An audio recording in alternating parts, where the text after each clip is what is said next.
Sacred Symbols, a PlayStation podcast, is brought to you by, well, you. If you want to learn how to support our show, go to patreon.com/laststandmedia.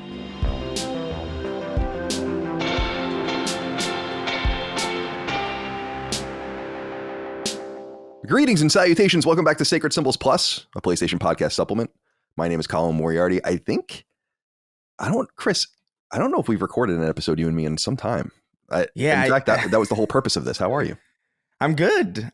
Yeah, I sincerely don't know if we've done one, just the two of us, since Dustin came on. We might have maybe done one where he was like maybe sick or something. Yeah. But yeah, it's kind of bizarre. It's like vintage almost.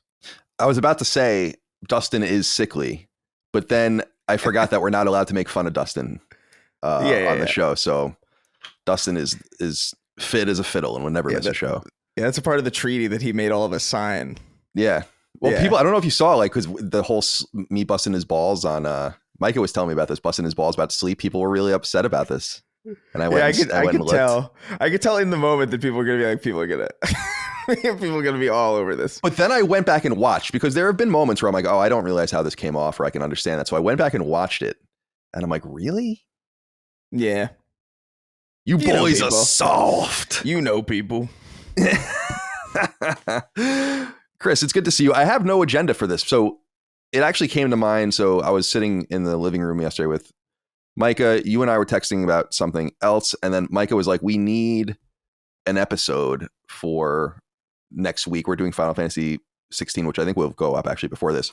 And then, so I was like, actually, it would be fun. I was like, I told Chris that we should do a one-off just episode, just catching up and seeing how things are going. And so I think you and I were talking at the same time as you were planning things with her. And so here we are, very expeditiously. Yeah. So I thought I would just get together with you and just kind of touch base. I don't know. The audience likes to hear from us every once in a while. How's everything going on in your life? What's happening out in California?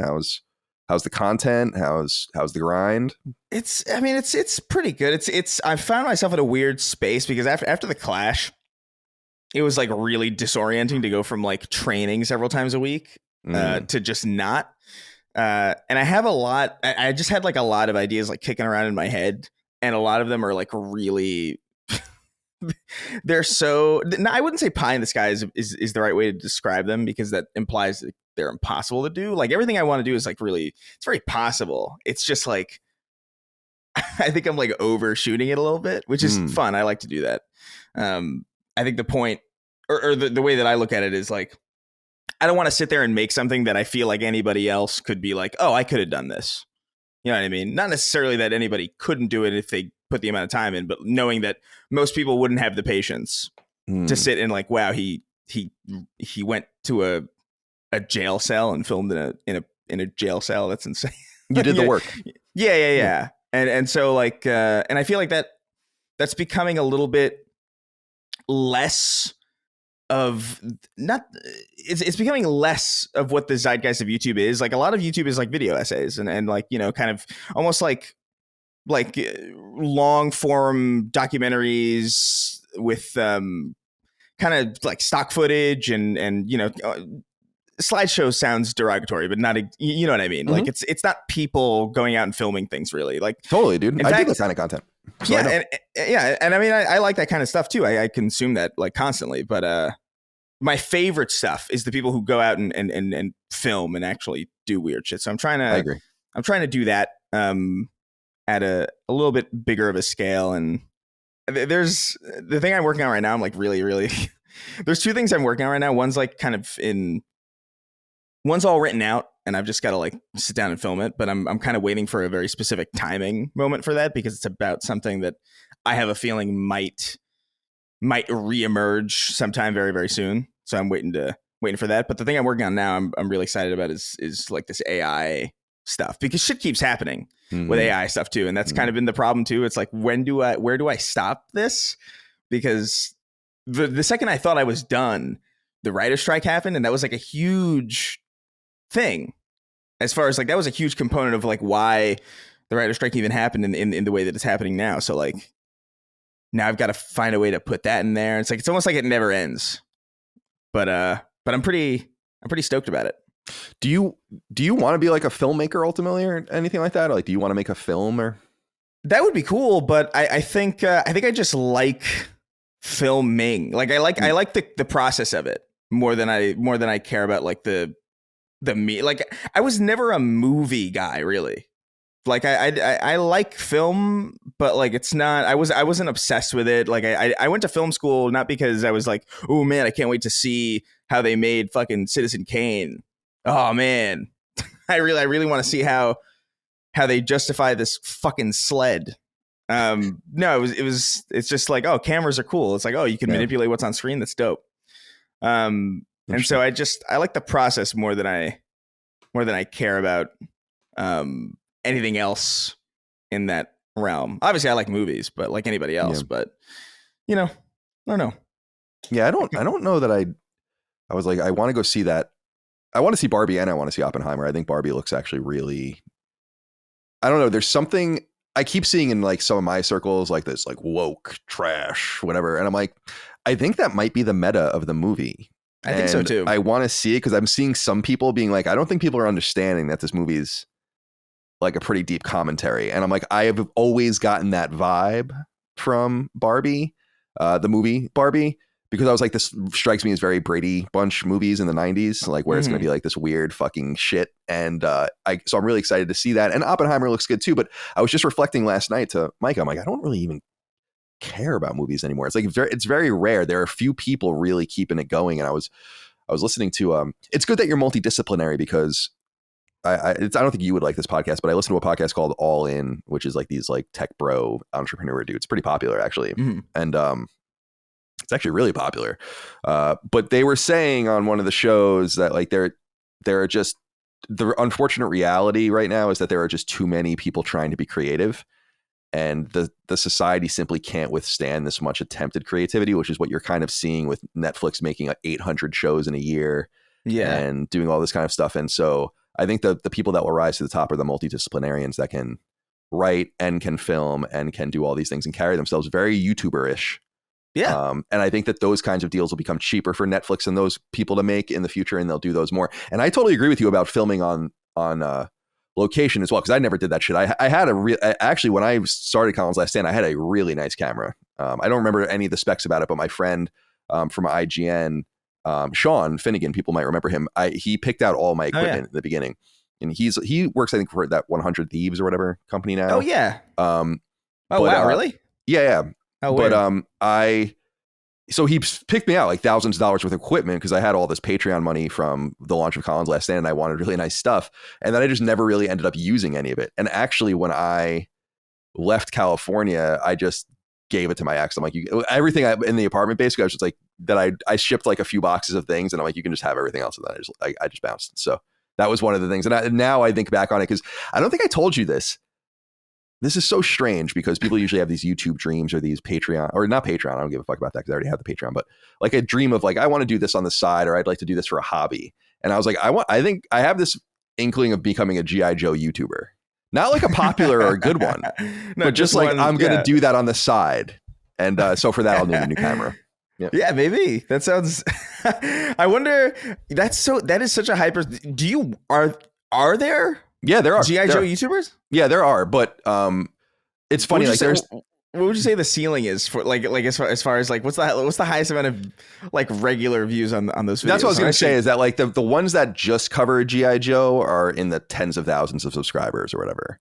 There are toy channels that are obviously have millions of subscribers that but they're very like agnostic, or like they're very into Hasbro, so they'll get into Transformers, and G.I. Joe and all these other things.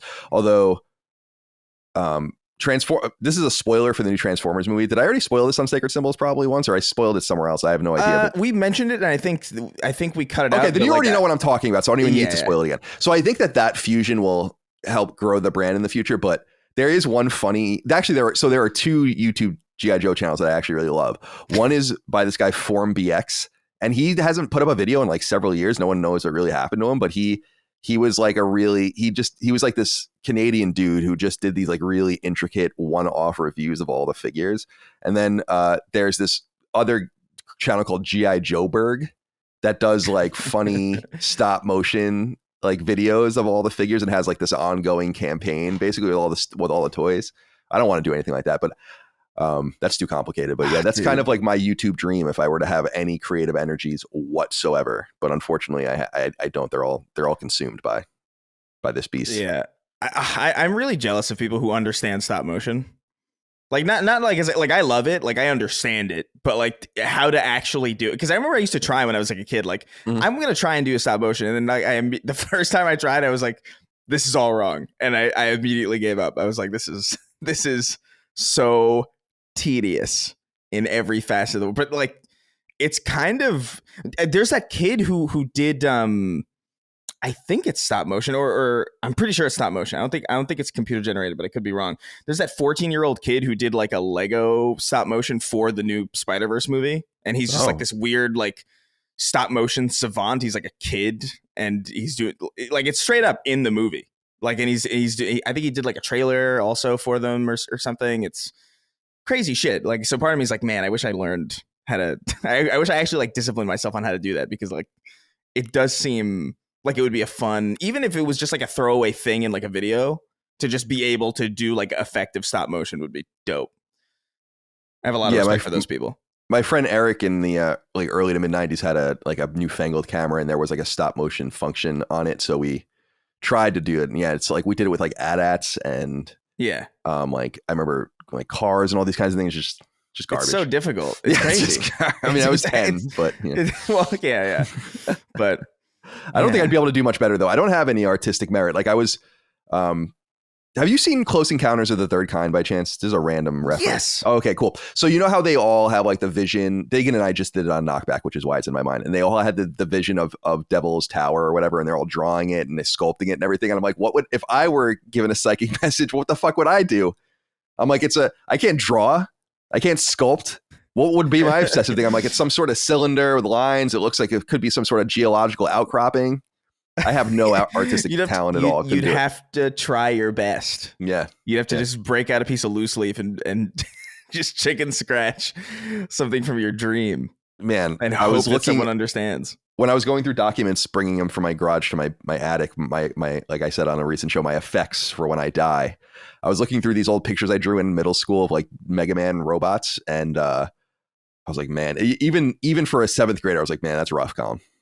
Yeah, like you gotta pick up the game. Thank God I could write. That was my only escape. Dude, it's so funny, like looking back at like because my parents saved a bunch of my drawings, of course, because parents are sentimental in that way. But like I was home recently, and then we were kind of going through them because I was asking for some photos that I could take home, some like family photos, because I want more family photos like in my actual possession. I feel like that's something that's unfortunately like kind of like not happening as often, because I think we're actually like relying too heavily on like Facebook and stuff, and I don't know, Apple like the cloud or whatever to save all of our photos. But like I've had like multiple times where like my phone will die and like I get nothing. Yeah, me too. Like, I lost everything before 2015 or 16 or something like that. Yeah, so, I still have those phones like in a box, so I could like theoretically just like figure out how to get shit off of them. But so I was trying to get like more of those, and I was home and they were showing me all these like drawings they used to do. It's like, yeah, and they're so bad.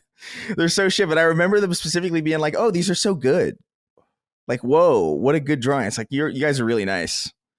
You guys are really nice with with complimenting these atrocious drawings. Totally. I think it's because they probably didn't understand what they were supposed to be. But like when you're a kid, the only thing you're drawing is like stuff that you've seen before. It's like, oh, I want to draw Goku or whatever. Or like I want to draw like, I don't know, a Mega Man robot.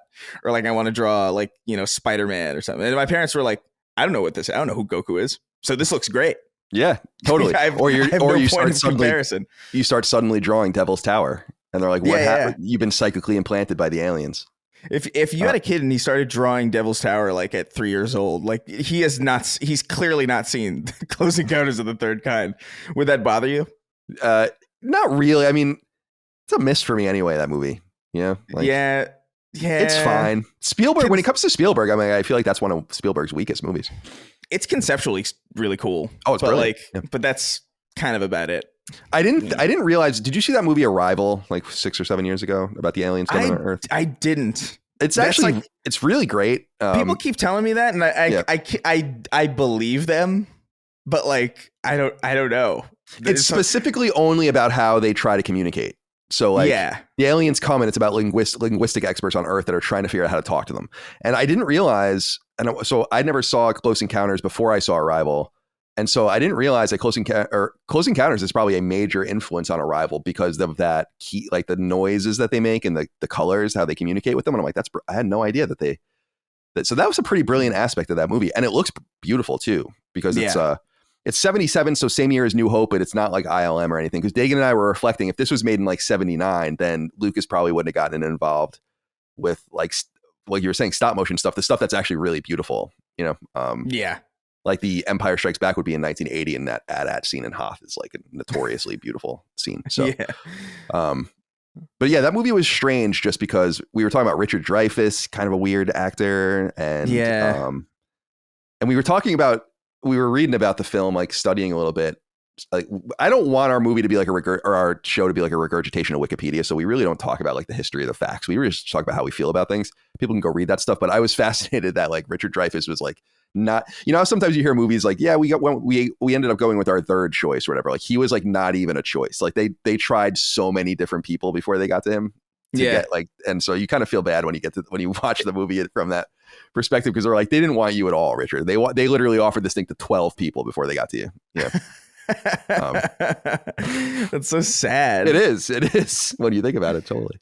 So how's California? I haven't been in so long. How's it been? You've been back there for a while now. Are you gonna I'm curious about what your plans are. We talk about this privately sometimes, but like, do you want to stay there for a while, or are you just there for a little bit and you're going to come back, or what? Yeah, I mean, I'd like to have a nice period of uninterrupted stability for a little bit, because I was moving around a lot, like not even just, coast to coast, but like even out here, I was in the same apartment for no longer than maybe like a year and some odd months. And that's kind of frustrating. Yeah, that's like collegiate living, kind of. Yeah, it's annoying. Like, because I know that my parents didn't have that life. My parents moved like maybe 3 times, and it's crazy. I have them beat by like a lot, if you think about it in that way.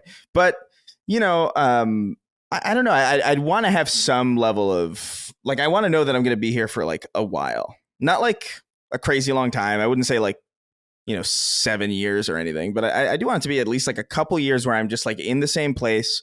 I'm able to feel like at home in my own space, that like I don't have to up and leave out of nowhere for no reason or for some like arbitrary like bullshit. That would be ideal for me, just if for nothing else, just to say that I had that experience, because it's weird, man. Like, I don't know, like a lot of people in my generation just don't know what it's like to just stay in one place for a long time. Like straight up, like most of my friends, like I don't even commit my friends' addresses to memory anymore, because they move so comparatively frequently. I think one of my friends, Paul, is like the only person who's had the same place since he got here. And, I always look at it, I was like, man, it's almost like I'm envious of it. I'm like, God damn, like he's been able to really like flesh, and you can tell when you go there, it's like, oh, this is like an actual like home. You know what I mean? Like, it's like, it's actually like furnished, and it's like, there's like a lot of history there, and I don't have any history in any of the places I lived in, like, or at least not good. It's just empty. And like, I don't know. It's bizarre, but I want to stay here for a while. I know I'm in a very fortunate and privileged position where I can leave if I want. I have a place waiting for me, across the country, and that flexibility is kind of it's nice. And so that's kind of nice to have. You could kind of like work it out. I didn't work it out this way quite as well as I should have, because I was just so desperate to get out of California by the end of 2019. But at any cost. Yeah, you were in Santa Monica, dude. Like you. Yeah, but it was far. I liked Santa Monica, but it was just like an isolated. I might as well have been in Hawaii. Yeah, straight up. Like, no way, and it was so difficult to go there. Yeah, I know. It was. I deferred to I didn't know anything about LA when we were moving there. So I deferred to my ex-girlfriend. I was like, where are we going to, I don't know. You could tell me fucking Timbuktu. I have no idea anything about LA, but that's what she chose. So, but it was fine. But I do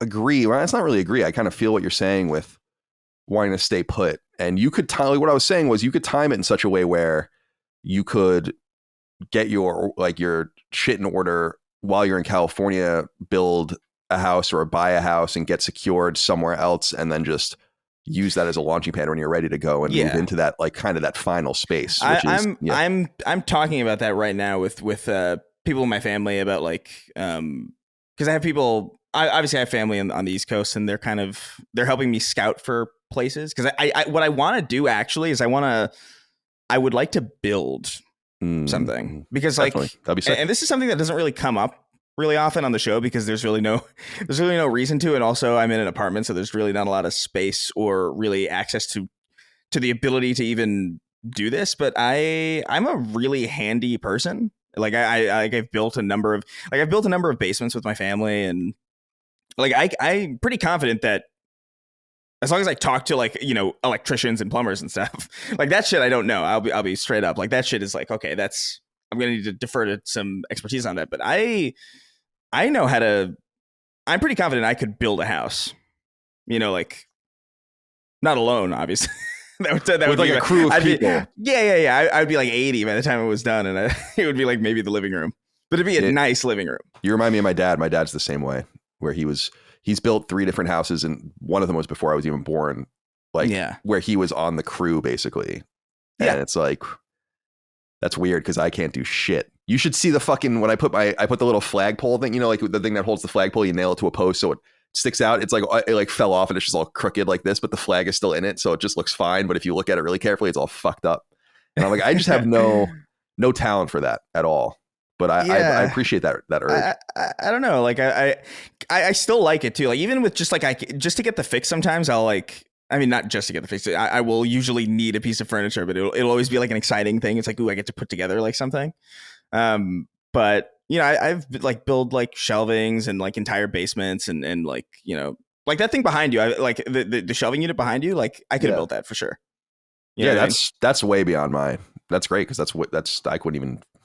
But there's I've been itching 10 different things about that I wouldn't be able to do. You know? But I've been itching to do that again. Like, I don't know. Like I would like to have like a space where I could just build shit. Because I think I built like one of the last desks I had before I moved out. Like I built it, and it was like a really nice. Like I liked it, but it was so heavy, and I was so scared of it. I was so scared of it breaking that I was like, I'm just gonna leave this here, because I built it for stability. I don't know if I built it necessarily to. I don't know if I built it with the sturdiness to jostle around in a truck across like 3,000 miles. I'm not sure. Also, I didn't want to scuff it up or whatever. I spent a lot of time on it, but yeah, I don't know. That's but that is something I'm looking into, like finding a place to maybe knock down or like or renovate and kind of build up. Yeah, that would be cool. I mean, I don't have any regrets, because I really like my house, but I bought my neighborhood's spec house, like the first house they build, to like, you know, it's like there's like the model house, and then I think this, as I understand it, the spec house is kind of like when you're building and you like want to see how everything looks and like the kind of like how it works and all of that. So then they build around that house and the neighborhood is finished, and then they sell that house at the end. Or towards the end, I guess, because a lot of shit was still being built around me. And I was like, it's disappointing, because when I was it's not disappointing. I love this house. This house ended up being great. But I walked into the house. I was looking for houses for only 1 hour when I got to this house. And I was like, yeah, I'll take this one. And usually it takes like months or whatever. A while. Yeah. And the guy, that's so fun. I remember my parents when they were looking, it must've been like 10 or 11. Like when they were looking for a house, we saw so many houses. It was insane. Like I think we saw like maybe like 20 houses before we like got the one that we got. And I remember it was so grueling as like a kid too, because you would see houses that you would like really, really like. And then there'd be like there would be some genuinely good adult reason why it wouldn't be good. It'd be like, this house is awesome. It's got like multiple levels, but like no second floor, and it's like kooky and weird and cool, but like there's no boiler or something, or like some nonsense like that. And my parents were like, well, we're not going to get a house without a boiler. But I was like, but Dad, there's levels. Yeah. This is so cool. It's like that the Seinfeld episode where it's like, levels, Jerry. I'm going to put levels in but no, like it was so frustrating because the house that we ended up getting, because they took me like on all these trips to go see these houses. And like I knew the house that we ended up getting wasn't even in my top 5, you know, because we had seen so many interesting houses. And I was like, damn it.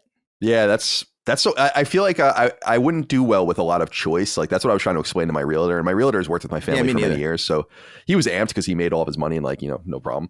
But because he was what I was bringing up was that so I went to the spec house, and this is like the builder's house or whatever. So it's like, okay, cool, I'll take this, and they're like, all right, great. But he was saying like if you just wait, if you're willing to get on a waiting list. And like, because the neighborhood's like constantly growing and they're building all, he's like, you can just build straight up for the same price, whatever you want, like not whatever you want, but you can have a house like this with totally customized to your liking. And I was like, nah, I'll just take this. But now in the future, like, I think this is, I'd like to think that I'm never going to sell this house because it's like, to your point about permanence, this house means a lot to me because it's the first place where I feel really truly secure. Then like nothing's going to happen. In some sense, and so I like the idea of just holding it. But if I can afford it, but I want to build like a final house in my future where it would be fully ground up, to my specifications. And I don't want anything ostentatious. Like, my house is pretty small actually by housing standards around these parts anyway. It's only 2,500 feet, and I don't know that I would want much more if I was really just settling and being like, what is it that I want? Like 4,500 would probably be at the max, and that's frankly smaller than the house I grew up in. So it'll be fun to be able to do that in the future. And like you said, a finished basement. I've always wanted a finished basement. Can't have basements here in this neighborhood because of the clay, or you'll have a fucking ocean under your house. Yeah. Oh my God. That's horrifying. We're away from like the clay is unrelentingly wet. Like it just doesn't move, and it's just so you can dig into it, but it's like Dagan has a basement in clay and it's like flooding all the time. So our basement flooded once, and it was it was one of the days I came back to New York, like the day after I got, or the day before I got back, it like flooded and it fucked the whole floor up. And we had to redo the floors, which is actually good because I hated that floor anyway. So it was kind of a blessing in disguise, but because our house is built on rocks, basically. Like it's like straight up like built on like a mountain. And so like in the basement before we renovated it, there were all these like stones. It was just a cement floor, cinder block walls. And there were points where they were just like, they clearly gave up or they couldn't do anything about it because there were rocks like jutting out of, like Pride Rock. That's like amazing. Jutting out of the side. And we were like, how the fuck are we going to... Yeah, they dug and they didn't know what they were going to find. That's interesting. Yeah, and they just found all these like massive rocks that they couldn't get rid of. So they just sort of like, there's this one big stone that looks like almost like they just like, this will be a bench, I guess. And it's so funny. But we just sort of built around it. The bench, the kind of built-in bench that was like jutting out of the wall, we ended up turning into like the basis for like kind of like an in-wall shelf. Yeah, that's smart. And stuff like that. There's a lot of like weird, kind of clever build arounds in that. And that's the basement that I would record in when I go in New York, by the way. Like that's what that setup is. Like behind all those walls are just like these jagged rocks. And we painted a bunch of like cryptic messages on the on the stones, just in case like in like however many hundreds of years the house gets like totaled or whatever, or people like exploring or they find all these like cryptic messages. Yeah, I love that. I mean, that's super cool. It's fun. It's funny because one of my upcoming, actually, it was going to be my topic before I knew you and Ramon were going to be on together, and we ended up doing SAG after. But one of them was going to do sentimentality and how like the different ways people are sentimental. And I've hidden messages that I've written in every place I've ever lived, going all the way back to middle school. So like written messages in like really obscure places that you would almost certainly never see. And the place I ended up settling on was the top of a door. Like, like the top, you would never see the top of the door, and I would write like the dates and the names and stuff like that. And then you would really only see it if you were taking the door down in the far flung future or something, or painting over it or something. And like, how'd you write it on the top of the door? What'd you say? How'd you write it on the top of the door? I would get like a chair or a ladder and then, climb up, open the door. Yeah. And then now that I'm looking at it, now that I'm looking at my door, there's like a lot of space. I'm thinking of like my New York, because in the first apartment that I grew up in New York, the doors were like basically flush with the ceiling. So like I was like, I'm thinking in my head, like, how the fuck did you manage that? Yeah, no, that's not a problem in the places I lived. Although the doors, I want to say, like the front door where I wanted to do it in my apartment in Santa Monica was too tall, and I didn't have like access to a ladder. So I ended up, that nook where the washer and dryer was. I ended up sitting on the washer. I have a picture of it, although I never shared it. I sat on the washer and then faced the wall, like that's like that you would never see. And then I just wrote my name and the dates, and like I think I wrote CLS or something, the moon. And some fucking dude in 50 years when they're renovating that apartment will maybe see that. I love that kind of stuff. Personally. So I think it's cool that you do that. Yeah. Like Dagan when Dagan was renovating his house was built in 88, and he was renovating his house, and I was there for some of the stuff that was coming down, and inside I just thought this was cool. I mean, this is nothing, but inside the bathroom wall was an empty Gatorade, like a glass empty Gatorade bottle that was sitting on one of the beams that like one of the workers left there, and then they closed it in, and I was like, that's fucking dope. Little storytelling, little environmental storytelling. Little taste of environmental storytelling. I'll say that sometimes. I'll see like a wheelchair turned over on the street. It's like, this is environmental story. Like, I think of like a BioShock every time I see anything. Basically, by that standard, it's like, oh, what's this pencil doing here? Oh, environmental storytelling. Some kid failed his math test and got pissed, threw his equipment out the window or something. I always like make up these bullshit scenarios. When I see people's underwear or something, I'm always like, what's going on here? Or used condoms were always the worst too. And like, I've never had that experience. Thankfully. Really? Like what, dude, just in Santa Monica. I mean, just walking down an alleyway, you'd see like some old condom thrown in the I never walked in any alleyways in Santa Monica. How all those alleys go, right? Like it's like when I see, it's very nostalgic actually for me to see TV shows with those particular like gray concrete alleys. That's a very LA thing. And I was like, I'm not very nostalgic for LA, but that's like, it just feels, there's something about that. There's something about the light. Yeah. Well, New York doesn't really have alleys. No. Like not in the same way. Like it's so funny when you think about it, like a New York alley, because there's like, where would that even be? Like there's no such thing. Well, they're tight and overgrown, Well, yeah, maybe in like the Bronx or something, or like Brooklyn, you'll find alleys. But like in New York City proper, there are no alleys. Straight up, it's just block to block. And that's it. It's weird. Yeah, there's usually one that cuts behind them, Yeah, like, I'm sure there's like a handful, but like, not as much as it looks like there are in like TV and film and stuff. No, not between, because I think people think it's like between every building and then behind every building, but alleys are usually just behind the buildings. In Boston, it was a similar situation. So, how are you feeling about sacred symbols recently? How you think we're doing? Are you enjoying doing the show? Or you feel like we're growing? Yeah. The numbers seem to be doing pretty well. I'm always surprised. I mean, I don't want to tempt fate, but it's like, why doesn't anyone try to take a swing at sacred symbols? I don't know. It's a lot of work. That's probably why. Yeah. I mean, I say that it's funny because I obviously I do the least amount of work on as far as like the entire crew goes.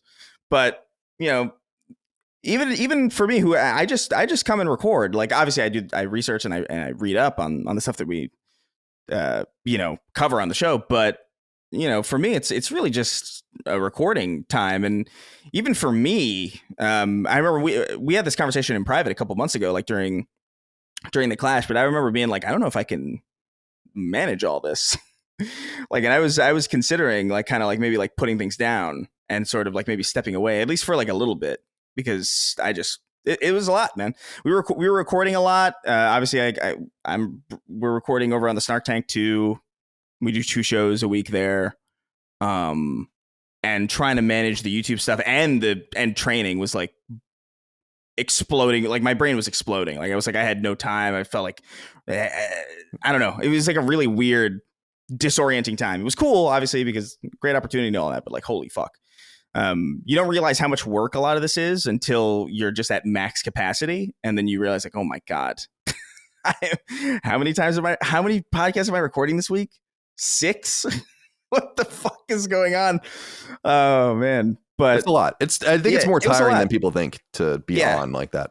Dude, it was overwhelming for a hot minute. But obviously like once I stopped training, I had like, that panic kind of fell away. That was really like the main thing that was like because that was draining me too. Because then I would have to like go to the show, or like I would have to train. I would get punched in the head, and then I would come back and I would record a show, and I would have to be on the entire time, and that was a unique challenge. But I think we're doing great. I feel pretty good about it. Yeah, me too. I think the show is solid. I think we are attracting more and more detractors, but that comes with the territory, I think. And I think what I've kind of learned to square in my own mind is, and I think I've just been learning a lot about myself and about like restraint and just being away from things and just letting things be and letting people just say whatever and letting people believe whatever.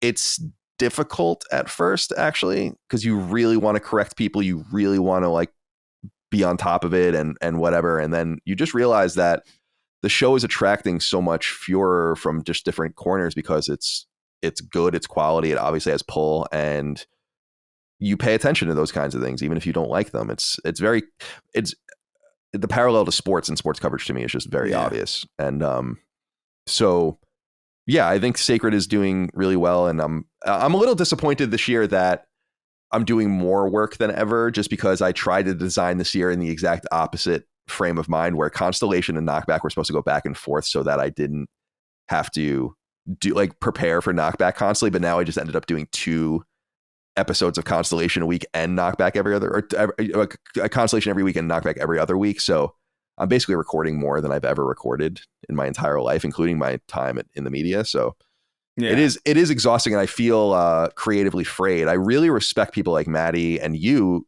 who do your stuff on the side, where like I have nothing left really right now. Dude, Maddie is a workhorse, man.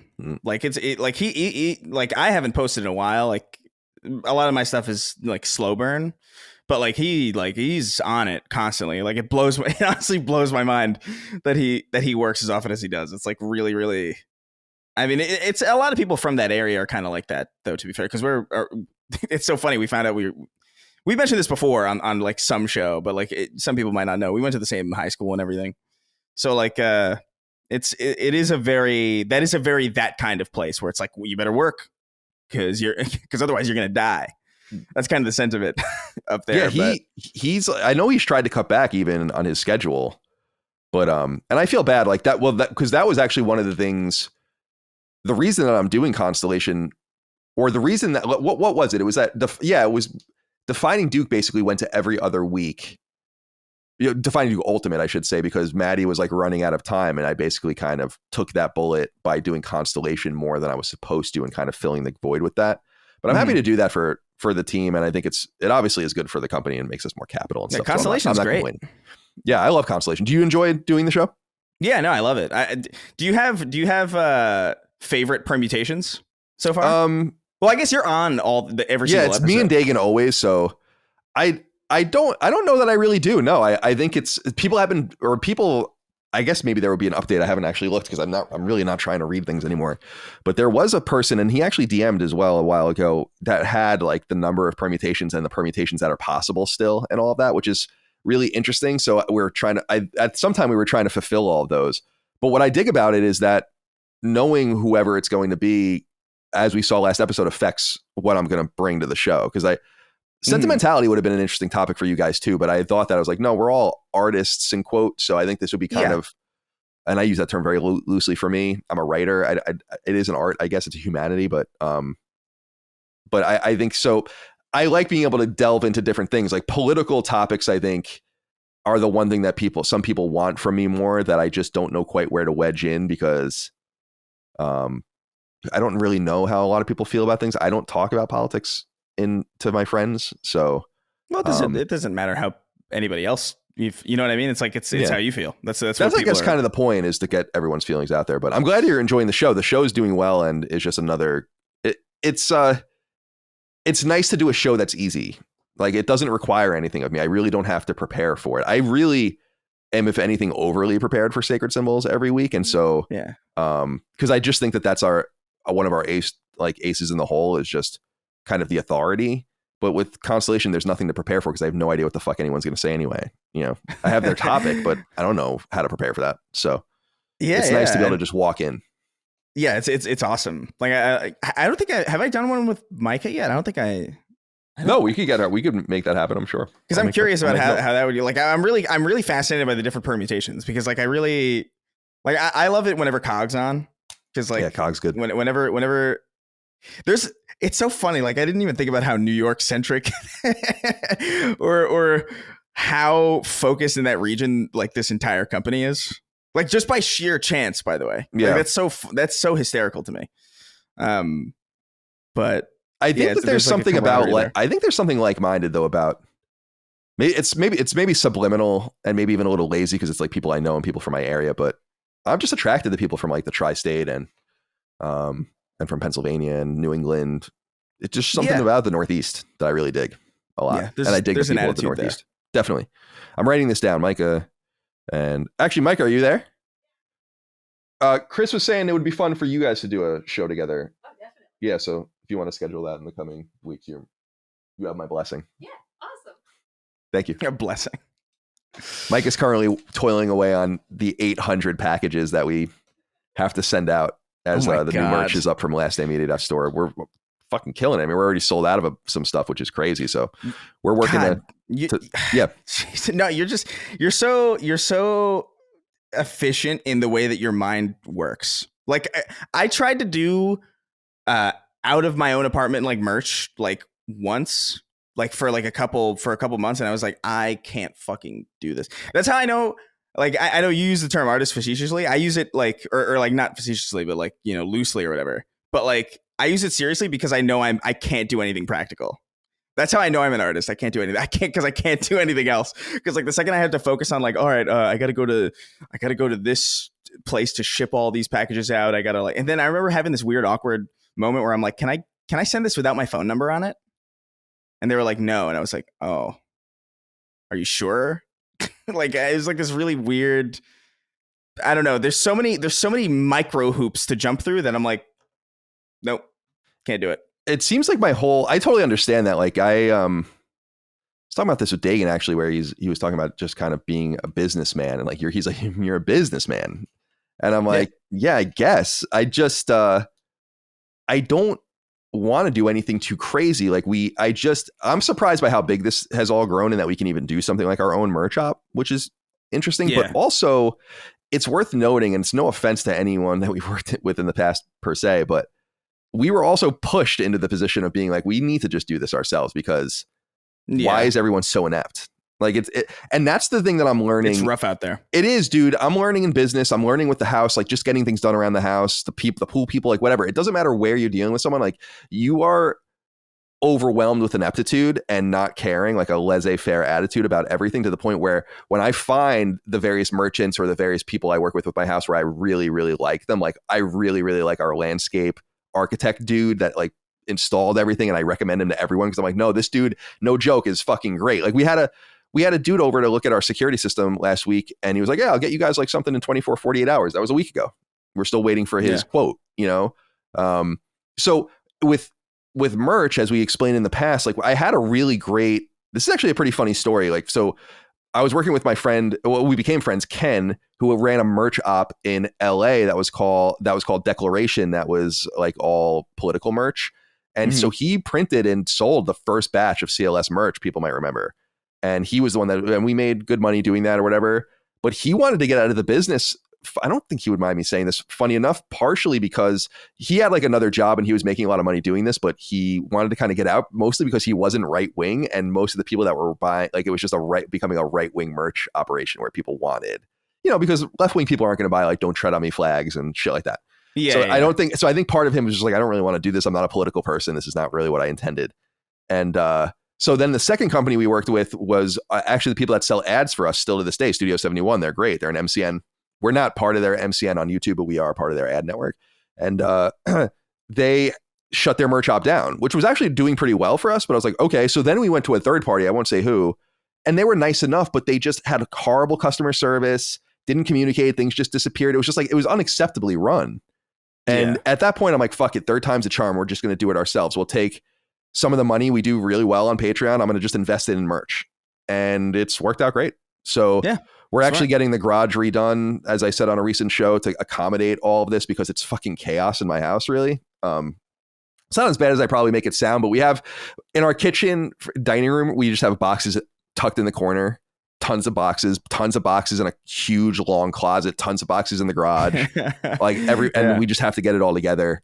But it's funny what you were saying about like the intimidation of merch, and Micah and Dustin have really worked together to do a really amazing job. Micah really at the front end and Dustin at the back end, with like Dustin's ordering everything, getting everything designed and paying and worrying about all that with the freelancers. And then that shit all gets shipped to my house. Then Micah takes over and starts organizing it and then shipping it out to everyone. And it's really cool. But you have to buy like random things. Like you have to buy the printer that prints the labels, right? Like, so just weird shit like that you would never, that's very boutique, you know, things you don't think about. Right. And you have to have you have to have like an account with Shopify, and you need to pay your state sales tax, right? And all these different, it just opens up.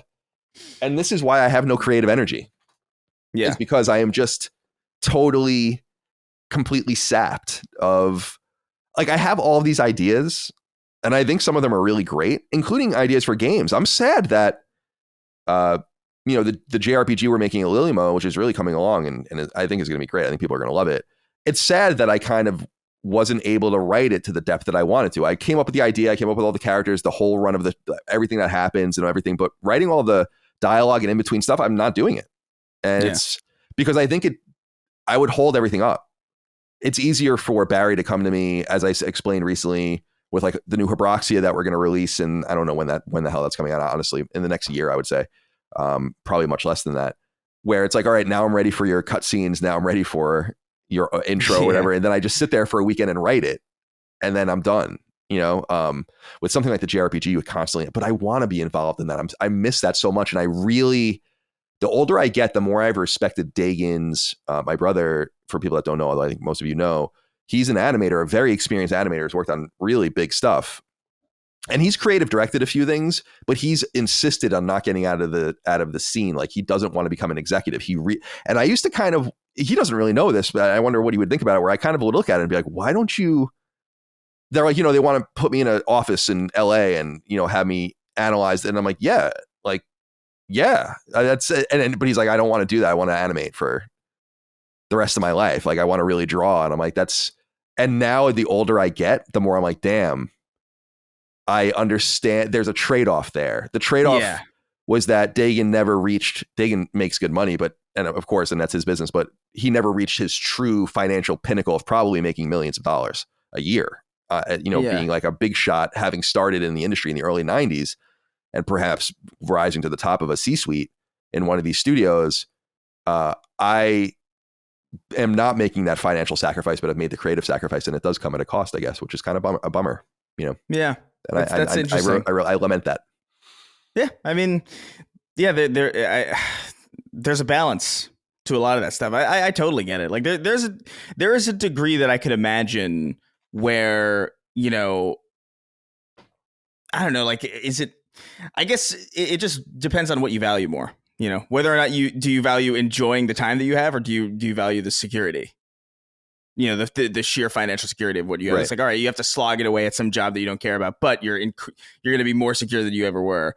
Or would you rather just, do what you like to do at a massive cost? And I get that, because I've talked about this I don't remember if it was on Sacred Symbols or Constellation or what, but I've talked about, like, you know, kind of the scrappiness of kind of not exactly being financially secure and kind of winging it and not really understanding how to really survive and as like an adult and kind of like I would I had pre-cooked chicken, bread, and cereal, and I was like living off of that, you know, basically, because I was making so little money, but it was so fun. Mm-hmm. And like I really like it was like some of the most fun I've ever had, really. Like was that time when I was like, on paper, if you looked at it, was like comparatively destitute to where I am now. And now it's like, it really is one of those situations where, like, the more you have to lose, the more, I don't know, it's a lot more stressful than I think it otherwise would be. Yeah, it's a different kind of stress. When I think about the way I lived and the things that I did, that sounds so bad out of context. Yeah. But like, when I wanted to be at IGN, I did whatever it took. It's like, all right, fly to San Francisco, sleep on random couches, sleep people will be like, you could stay here for a week, you stay here for a week, you have no fucking money, living on bodega peanut butter and jelly sandwiches that you just go buy, like, the shitty bread and the peanut butter and jelly and just hope for the best. I didn't give a fuck. And it's so crazy thinking that that's the same Colin. Like when I was 18 or 19, dude, I slept on a dude's floor in his studio apartment for 2 months, just straight up with a pillow and a blanket. And I had nothing. My parents had to basically bail me out when I ran out of money in my second internship at IGN. I'm like, I'm out of money again. They're like, all right, well, we're not giving you anything, but we'll fly you home. And so I left, and then I got my job offer years later. I finished college and all of that. But I think about those days of hunger. And I will say that I would describe myself as many things these days, but I am not hungry. Like that's not an accurate representation of the way I feel anymore.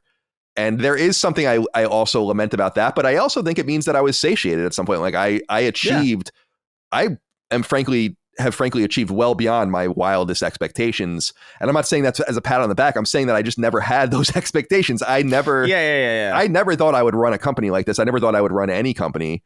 And when I left Kind of Funny and people thought that was crazy, then I left Kind of Funny. I think it ended up being, frankly, a great decision. It's not like I also left for free. I sold my shares for what I think was a great value. But people thought I was crazy. And I was like, I just don't want to be beholden to corporations anymore. Like, I don't want to do this shit anymore where it's like sponsored by, this, and this, and you're playing those games and you're doing that. And it's, you're doing the hosting gigs and all this. I'm like, I fucking hate this shit. And I just want a little niche for myself to just survive and just do something else. And then it became something with like 12 people. And I just don't, it's like the classic American story, I guess, in some way, but was not what I anticipated. So I think my hunger has been more than satiated in many respects. I have all these other creative endeavors that I hope I can get to one day. And I could do them if I had more drive, but I'm not 20 anymore. I'm fucking 38. I'm going to be 39 in October, and I'm about to get married and all these things. I'm like, that window of opportunity is kind of gone for me in some respect. It's not to say that there's not plenty of runway to do future things. It's just that I didn't squander it. I used it. I used up all of the 20s energy, Colin, and early 30s, like do whatever you want, sacrifice relationships, blah, blah, blah, blah, blah. Work. I'm not doing it anymore. So that's good. Yeah. So I have to just accept that I just don't have it in me that when we're done here, I'm going to go fucking float around in the pool and read a book when I really could be, studying for the next thing or preparing for the next thing or doing what I've really wanted to do recently, which I talked about on my Q&A for the $10 and up patrons, which was like thinking about reviving SideQuest in some way, which is my old like video essay thing, knowing that I don't have to edit it anymore, that I literally could just write something, say it into a microphone, and then just send it to someone and it'll just appear as a video in a few days. I got to take advantage of that, but I just don't have the energy, man. I don't know. Do you feel your energy sapping as you get older and you're now going to be turning into your 30s and exploring a new decade? I wouldn't say it's energy sapping so much as it's almost like the opposite in some way, where it's like my desire to do what I want to do and my desire to do it is a lot higher. And so because of that, it's a lot more daunting than it used to be. Like back, I think about like when I first started being like actually like what I would consider successful on YouTube, and the stuff that I was putting out, it was like, it was funny stuff. I don't mean to shit on it necessarily, but it was a lot easier. Like it was a lot simpler. It was just me in front of a camera, just sort of like, I didn't really write much of any of it. I had like some stuff that I would like kind of make sure, I want to say that. But it was very easy to turn around. It was very, very easy to write, ad lib, edit, and get out in like a day. Like it wasn't really that difficult. And it's not that I can't do that anymore. I could do, if I was doing the same exact stuff, I could still do that. But my desire to do that stuff is very low. Now I want to do like, stuff that takes a lot more time. And so in that sense, I feel a lot more tired because what I'm doing is a lot more, it's a lot more demanding, or it's maybe demanding is not necessarily the right word, but it's a lot harder. And it's a lot more multifaceted. It's a lot more collaborative than it used to be. And so because of that, things take longer. And there is a sense of comparison to like those old days where it's like, oh, like am I losing it in some way? Like am I more tired than I used to be? Do I not have this drive anymore because I'm not posting like 7 times, no, not 7 times, but like 4 times a week like I used to? And it's like, and I have to like kind of stop myself because I'm like, oh no, it's not that. It's what I'm doing is way different. Like if I showed the script or even like the rough edit of the thing that I'm working on right now to like 2016 me, you'd be like, what the fuck are you doing? This is how long did this take? Like, why are you trying this hard? Like, I think that's what I would say probably. And I'd be like, because it's fun. It's fun to try hard. Because then you end up with something just ridiculous, you know? But I'm not tired yet. I still feel, it's weird. I'm comfortable right now, but I'm also like, I still feel hungry. Like I feel like that like this gnashing almost. Like I want to do a lot and I want that time, you know, but it's the time thing for me where it's like, I feel like I have no time. I have a lot more time than I did while I was doing Creator Clash. That's for sure. Yeah. But it's still like, you know, especially when you're beholden to certain people, like obviously like, you know, the Snark Tank is a big thing for Sweeney and Derek. And, you know, that's in some ways that's people relying on me. Obviously I know you have that feeling like probably tenfold with all this stuff. And so like, you know, you have a responsibility and that's time. And, you know, you just have to figure out how to manage it. But I'm still hungry, I would say. And I don't know if I've run out of energy quite yet. Yeah, I think I've lucked out in some way in creating something inadvertently, perhaps, although with some attempts nonetheless to run on its own, well, like on its own inertia. And there are problems sometimes, and there's a lot of personalities, and we kind of avoid a lot of drama, I think, by decentralizing ourselves and keeping expectations not low, but just very finite. Like the expectation that you'll just hit your schedule, that you'll be available to record when we're supposed to, and all the rest. And like what you do otherwise is really up to you and how you prepare and what you bring to the show. And I think it just creates a really interesting, multifaceted network that I think I understand why people are attracted to it. Though I don't listen to gaming and nerd content really. I have my very select things that I listen to in that space, whether it's Red Letter. Yeah. Well, Red Letter Media, right? Yeah, which is like a major inspiration for me, but we don't do that kind of content. But I watch that regenerates me watching content where I'm like, these guys get it, you know? Yeah. Go ahead. Well, I was going to ask like, because I don't consume podcast content at all. Like I don't listen because we record so much of it that I'm like, but my energy for it is completely sapped by doing it in some way. But like you bring up like sports podcasts a lot. And like, is that like how many podcasts a week do you say you listen to? Oh, I listen to a lot of podcasts. Probably no fewer than 10, but could be up to like 20 podcasts a week, depending on like, and they can be from like an hour to 3 or 4 hours, and they're really varied, and they're never about games and never about entertainment. I watch some YouTube stuff that would be like entertainment, and games would be like Summoning Salt would be like a games channel that I watch and all that. But yeah, a lot of it is like football, especially politics.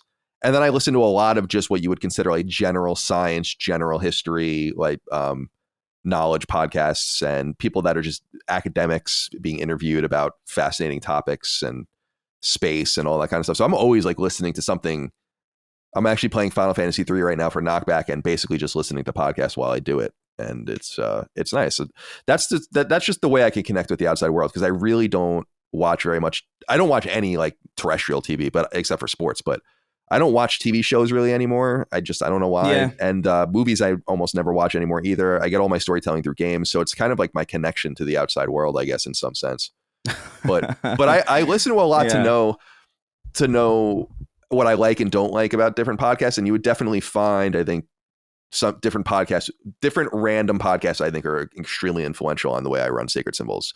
And I think it's good to like listen to what other people are doing. I've always thought that the game space has been really far behind other spaces in the way that they're covered and treated. And sadly, that's still the case, I think. And sports is a great way to look at something that's like treated very auspiciously and well, and by people that really have knowledge and depth and granularity to the fucking nth degree in what you're listening to. You know, you imagine the NFL, so you have all your NFL podcasts, but every team has a million podcasts, and that's crazy. It's cool. So that's a great space. That's wild. Yeah. Like I just, I don't know. I don't find myself listening. I find myself watching long form videos, like one-off videos more often than not. And usually like if I'm listening to anything, like right now I'm playing Metal Gear Solid 5 like a lot. Like I'm actually like really, really obsessed with it in a way that I don't remember being in 2015. There's something special about Metal Gear Solid 5 that I think is like kind of mirroring what's happening with Metal Gear Solid 2 in the sense that like it is very prophetic. Like, and it is very like ahead of its time in ways that I think a lot of people probably don't really remember. Like there's a lot of really fascinating like story threads there. And I know like a lot of people felt like, that game was like unfinished because it didn't have as many cutscenes or whatever. And I'm not feeling that at all. Like this feels like a very cogent and like a really, really like impressively made game with like a really solid thing to say. And I've been listening to a lot of, just like while I'm in the mode, while I'm playing and like while I'm like dicking around in like the sandbox or whatever, I'm listening to like hour-long like retrospectives of like Metal Gear or like Kojima and stuff. And that's usually like anytime that I'm really lost in a game, I'll typically try to like engross myself in that game. Like if I'm really, really into it, I'll be like, okay, like Elden Ring was another one of those. Like when I was like super into Elden Ring, I was like, all right, let me listen to like some 2-hour-long video about like lore or whatever. And it's always super like rewarding to me because it's like it's a lot of work that you don't normally see, or it's a lot of work that's like not inaccessible, but like I think you have to be reasonably. I think there's like an intelligence level there that maybe I just am not hitting, to get all this information out of the game itself because I'm not getting it. So like I need it conveyed to me by some fucking editor on YouTube.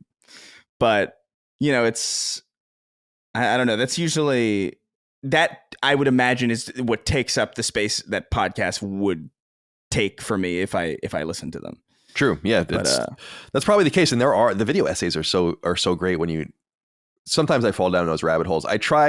I'm very wary of listening to games content that borders on what I would cover because I really am afraid of being infected in some way with other people's opinions off the show. I don't know why that matters to me, but I want, even if the conclusion I draw is the fucking most absurd and wrong conclusion, I did come up with it, And so I just want that authenticity to shine through. And I think that you can't necessarily have it both ways. And as I understand it, that's pretty common at a high level in a lot of these different fields, where you try to just remain away from it. So. Yeah, I mean, that does make sense. I think I usually, because I already played Metal Gear Solid 5, you know what I mean? Like I had my own thoughts about it. I definitely had, I had my read on it, and it wasn't necessarily that far off from like what I think a lot of people are saying about it. But like it's just been a very, very long time, and so like I was curious to see like if I missed anything or like like what did I get or what did I not get back then that somebody else might be able to like illuminate for me, because I don't think that's necessarily wrong. I think it's interesting to see how other people think about things because it's a way to either inform how you feel or kind of be like, oh, I didn't think about it that way, or I didn't think about these parallels in some way. And I think honestly, like playing Death Stranding since then has been like a really interesting lens. I honestly, did you play Metal Gear Solid 5? Do you remember anything about it? Yeah, I played it for probably 10 or 15 hours. I loved the intro. I personally found the gameplay frustrating from the point of view of I remember, I don't know what mission, it must have been a very early mission, but there's like a house and you're in this like huge field around it and you're trying to approach the house. There's all these guards. It's like an outstation of some sort. And I remember sitting there and being like for 45 minutes, maybe even more, like just intricately going around and doing all this, and then you get seen and you're like, I don't really feel like I was supposed to be seen. That's bullshit. And you get mad and it fucking blows the entire scene up, and then you lose your high score and all the, or whatever it is. And is it the score stuff that stresses you out? Yeah, it's like it was bumming me out. So I wasn't into it. I do remember very clearly the intro sequence in the hospital, which I think was like classic Metal Gear. And I kept saying like, I wish it was just 10 hours of this. Oh my God. Nothing else. I would have hated that probably. But Yeah, no, it's that's a special. I'm thinking about like maybe like even writing a video about it. Oh, you Because should. That'd be interesting. I'm just so fascinated by how well it's aged. Like it really is like contemporary, despite it being, you know, at this point, fucking wow, 8 years, Yeah, 8 years 8 years. old. I remember September 1st. I just remember that date. I think was the date it came out, right? Yeah. I remember I was living in a really, really hot apartment in Glendale, and I slept on the couch, and they had no AC, and that was during the drought. It was very, very exciting because I was on my own for the first time, and I was like playing this game that I didn't fully understand, and I would go to sleep. Dude, that apartment was fucking crazy. Like we had 6 of us in a in a 2-bedroom apartment, which was fucked. But It's a lot. I slept on the couch, and the couch retained heat like nothing else. It was like an inverted microwave or something. And I remember, and this is real. Like, I remember it would be so hot at night that I would throw my blanket in the freezer, and I would sit and wait like for like, I don't know, like 10, 15 minutes. And I would go grab it, wrap myself up in the cold blanket, and try to fall asleep before it warmed up. And like I got really good at it. For like I did that for about like 4 or 5 months. I vaguely remember you telling that story on an early episode of the show. Yeah. That's funny. That tickles a memory. So what do you, I wanted to touch base with you on this final thing, I guess, before we go, which is, when I was listening to your mailbag episode of Sacred Symbols Plus, and I brought this up to you on Sacred a little bit, but I was drawn into your entire thesis on this endless online negativity, and just the kind of black hole of attention seeking.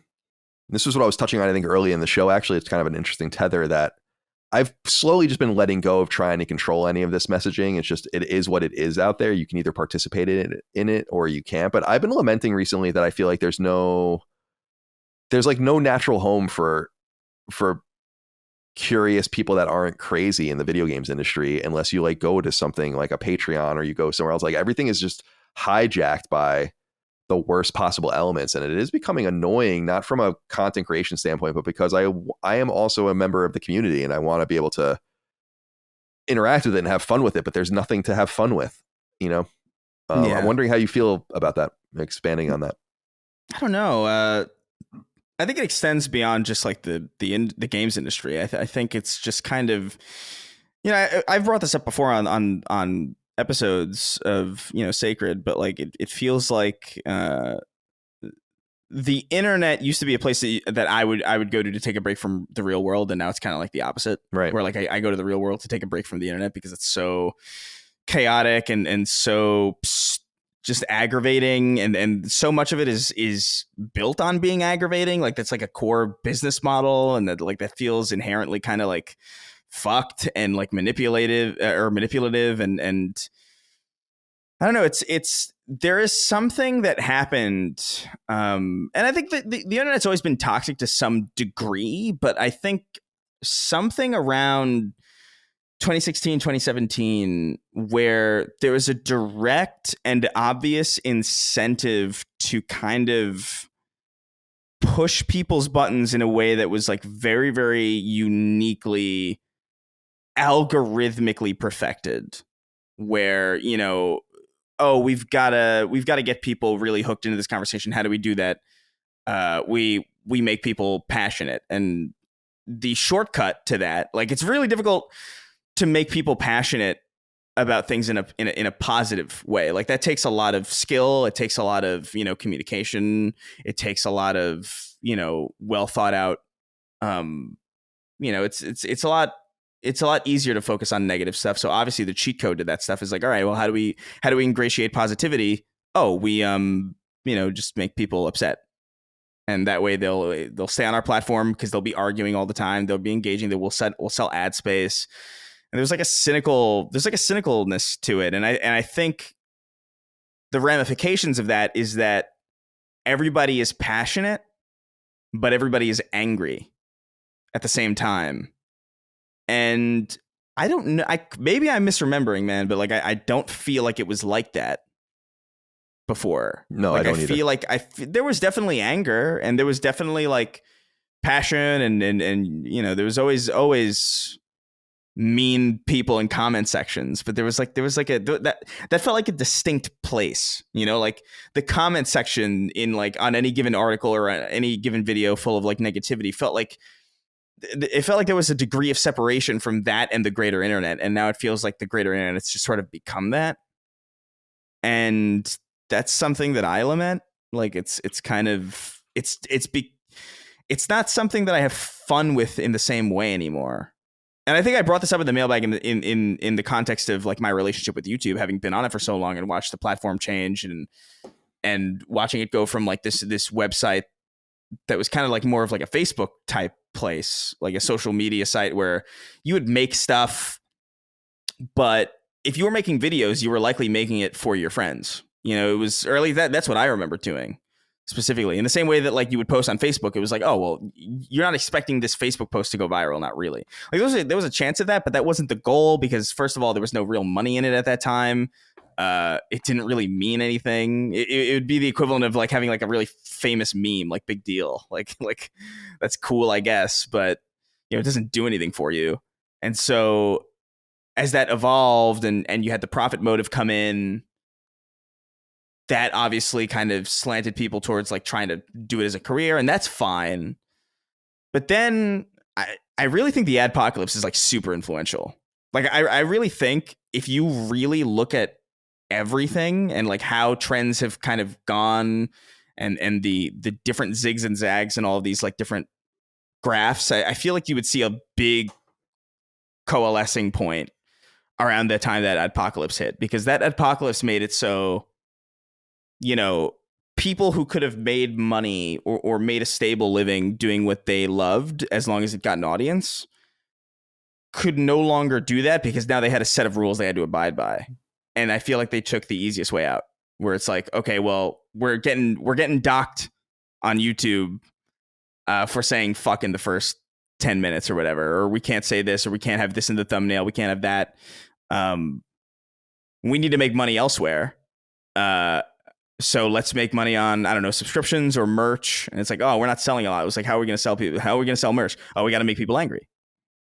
I really do believe that's a big factor in a lot of this. Because I distinctly remember that being like a point of pivot for a lot of people.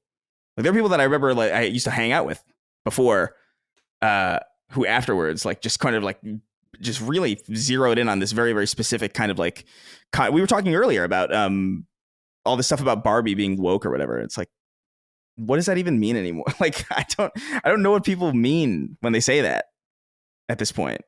It feels insane. Yeah, it does. I lament it. I've been saying that word a lot. I'm lamenting the word lament, but I really regret that words, just so many words from both sides of the spectrum, the political spectrum, have just been run into the ground that actually did have a poignant meaning. Like the word transphobe, the word racist, the word Nazi, like that. Now it's woke and it's communist and, you know, whatever, Antifa, whatever word, like none of them mean anything. They don't mean anything. No. What's so fascinating about it too is that like, I know some people have a problem, because I've had people criticize me for that too, where there's like, well, it's not that they still have meaning. It's like, yeah, they do. And I think if you go in the real world and use those words, like they still have the meaning that they're supposed to have, like more often than not. Like even here in LA, like people have this. I'm always like, when I went home, my parents or not my parents, but like some of my extended family were like, "How's California? I hear it's crazy over there." And it's like, not really. Like if you go out in the street and you just talk to people, like most people are completely normal and they don't feel like, oh, they're not screaming about how woke something is. They're not screaming about how like sexist anything is. It's really like, I think people focus in on like, you know, protests or parades or something where it's like, yeah, of course the sentiment is going to be unified in places where like that's the entire point. But I don't know, like I was at a bar recently and there were a lot of people from, and I didn't even think about it when I went, but like, oh, there's a lot of people here. And I started talking to people. I was kind of like going around. I was like, oh, these are like SAG, like strikers. Cause like they're all just kind of out and because they're not working.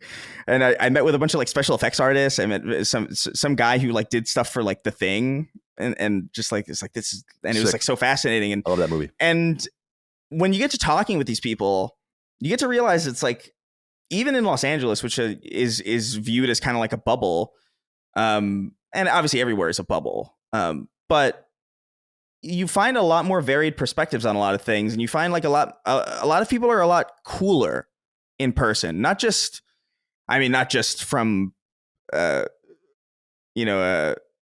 just from like an opinion standpoint, but from a attitude standpoint, like cooler headed.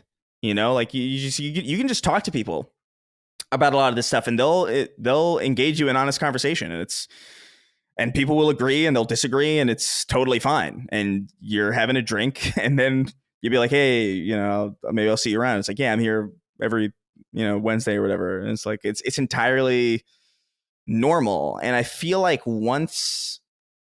that's something that I really, really value a lot about where I am geographically, is when I was in New York, I was really, really isolated. Not that I didn't have family, and like, not that my friends weren't around necessarily, but where we are, or where my family is in New York, there's really not a lot of that, because it's upstate. Like, there's not really a lot of congregation, and it's like, you're not going to go out to a bar because you have to drive there. And so there is a level of connecting with people that you otherwise wouldn't. People from like all sorts of places, people from like, Wisconsin, from Michigan, Ohio, Florida, New York, London, all these people coming together and actually talking. I feel like I'm going on a tangent maybe, but like it's so fascinating to be in a place that's kind of like stereotyped as like, it's like, oh man, everybody there must be like some fucking woke psycho. And it's like, it's not really the case. And so I'm left wondering what people like Ben Shapiro are even mad at in the first place, because if I'm not seeing them here, like, what the fuck? Like, where is this? Yeah. I don't know. It's interesting because I think I agree in the main with what you're saying, because it's what I always, well, not argue, but Dustin and I have that conversation where I'm like, I think people are inherently good. Right. I think so too. Yeah. And so, because I think that's not even nurture, that's kind of natural. Like, that would be a very evolutionary thing to say, like, we want to get along, we're more of a pack animal, we need to rely on each other in different specialities and watching your back and whatever. And that kind of friendship grows at a very biological state, I think, and comes into like human caring and consciousness that we have today. But so I do believe that about people, but I also believe that there are ideas or notions or whatever that take advantage of what you're saying, which is true, which is that most people are normal. And so these ideas, these pernicious ideas kind of, or whatever, conversation starters or things that really are happening or have happened or people do focus on, I think rely on the apathy of most people to get by, when really just a very sane amount of attention paid to things, like not watching CNN every day, but just having a varied view of the world and understanding things would keep all this stuff at bay. Yeah. And give us because like, there's no doubt that, in my opinion, that there's like really weird social shit going on in the last 10 years or so in many different facets that needs to be questioned. It doesn't necessarily need to be controlled. It doesn't necessarily need to have laws written about it or that people can't live their lives. But like, when people become too laissez-faire, I think the exact opposite happens, which is like chaos. And I think the internet in some way represents that thin line between sanity and chaos. And it makes me long, and you were young when these things were going on, although you'll remember the latter edges of it, but like the internet of forums and ICQ and IRC and all of the, I don't know, there was something, because everyone had these communities and there was a bunch of different places to go, even if you were on like AIM or something, there was some sort of regulatory either a self-regulation or a hammer that would say like, there's certain behavior we just don't allow in these spaces, or there's certain ways to express yourself that we'd prefer you didn't do. And I look back at GameFAQs where I came up in the 90s and into the 2000s, where it was pretty wild and there was weird shit going on there, but it was actually very self-regulating and actually quite sane compared to the way things are today. And I think that that's why like I think Jordan Peterson's like a really funny character in my opinion, because he's both very profound sometimes, but also clearly like off the reservation. And so I think that that's a really awesome like synthesis of things. But one of the things he's really hyperfixated on that I think is interesting is just anonymity. Like, I think you have the right to be anonymous. I think it's important in some ways to be anonymous when you want to say certain things, especially in these like third world countries where you can be fucking killed for being gay or something or whatever. Yeah, 100%. But yeah. At the same time, he's right that like there's just no responsibility for your digital footprint. And wouldn't that just bring like order and stability to the system immediately if you just had to, because like we can make fun of Facebook, and Facebook, I don't even use Facebook, but Facebook is not nearly as bad as Twitter because there is some sort of regulation. Like you're kind of tied into who you really are. You could have some bullshit account, but that's not the way people really use the platform. And so I think what you're saying is definitely true. But at the same time, I just think things are seeping through the cracks because people have shown such a level of digital apathy that suddenly, you know, X, Y, and Z are true in society. And you're like, well, when did that happen? And then you're looked at as a fucking idiot for not even being able to keep up with these fast moving trends and all the rest. So I think there's a lot to say about both of those things. Yeah, that's the thing too. It's like the lack of the lack of understanding is kind of annoying as well. Like the idea that you're expected to just sort of to just be up to date with a lot of things, or that you're expected, like, dude, like, I'm sorry, like, I don't expect my 70-year-old dad to understand modern gender science. Like, there's just no way. Like, I would not even remotely expect that of anybody over a certain age. It's not that they can't, and I'm sure that there are some who do, but like fucking, like, I don't know, like at a certain point, dude, when I'm 70, I'm sorry, you're not teaching me any. You're not teaching me a damn thing. If I make it to 70, I'm probably already pissed off enough that I made it that long. God damn it! Now I'm gonna be an old, ugly ghost. Like when if I'm ever like permanently existing in some way, I'm gonna be this version of me. That sucks. But you ever think about that? You ever think about the fact that like would you rather be like a young hot ghost, or like I'm sorry, this is like a really drastic change. No, go ahead. Or what? No, I just thought of it, or just some old, like, or you have to like exist as like some old frail bitch for like. Yeah, I don't know. I don't know that I think just being the ghost would be off-putting, you know, to everyone involved. That's a good point. You know. Yeah, I guess so. At least but like the aging away is like that's a semblance of reality to that. Yeah. I guess so. Yeah. But anyway. God, I feel like a psycho sometimes, but I feel like you have to. I'm fine with things changing. You know what I mean? Like I'm fine with social norms changing. I'm fine with certain things changing. I'm fine with. I mean, science is by definition supposed to change. Like if we have new information, it's supposed to change. Like definitions change over time. I know. Like I used to kind of get bent out of shape about like words kind of just like automatically changing, but like that's kind of like what language is. And looking back, it's kind of like a silly thing to complain about because like it's like the word literally, for example, you know what I mean, where it's like literally doesn't literally mean literally anymore. Right. Like it means figuratively but with emphasis. Or that's a secondary meaning, and that's like that's valid because that's the way that people speak, and if things change, that's fine. But like you also can't, I don't know, you can't expect everybody to just be on board with that message immediately. At the very least, you can't expect like people to just know that that they're thinking in a way that's like a little bit older, and you certainly shouldn't chastise them for it. It seems like insane. Like I'm very like open to a lot of that, like the gender stuff, like for example, because like to me, I always think back about like how different cultures throughout time have had like, I mean, the gender binary thing is like historically speaking, it's fairly modern. Like sex is obviously like a binary with like some, intersex in between, like some variations, which I guess theoretically makes it not a binary, but like, generally speaking as a rule, but like, the concept of like multiple kind of even gender fluidity, I think it's like in multiple cultures, like old, like Native American cultures have it, like Aztec culture. Like, it's a pretty old idea. So it's like, yeah, I mean, fucking whatever. Like, I don't give a shit, but like, you can't get mad at a 70-year-old for being fucking confused by it. Yeah.